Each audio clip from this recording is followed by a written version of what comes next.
विधानसभा निवडणुकीच्या पार्श्वभूमीवर सुरू झालेला अब्दुल सत्तार विरुद्ध संजय शिरसाट हा वाद आता आणखी पेटण्याची शक्यता आहे। पालकमंत्री पदाची धुरा सांभाळल्यानंतर मंत्री संजय शिरसाटांनी थेट नाव न घेता पुन्हा एकदा अब्दुल सत्तारांवर अप्रत्यक्षपणे टीकेचा बाण सोडलाय। मी मंत्री झाल्यामुळे काहींच्या पुन्हा पोटात दुखू लागले असा टोला देखील त्यांनी सत्तारांना लगावला।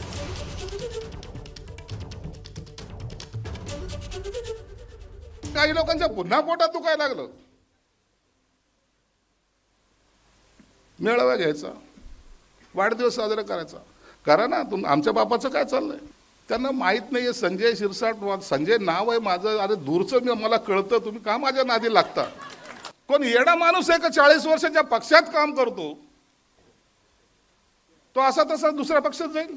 आमच्या नादाला लागाल, सोडणार नाही, हे तेवढंच खरं आहे। आम्ही कुणाच्या नादाला लागत नाही, पण आमच्या नादाला लागला तर आमच्यातला शिवसैनिक आजही जिवंत आहे। आम्ही आमचा शिवसैनिक मेलेला नाही, आम्ही बदला घेतल्याशिवाय राहणार नाही। एबीपी माझा, उघडा डोळे बघा नीट।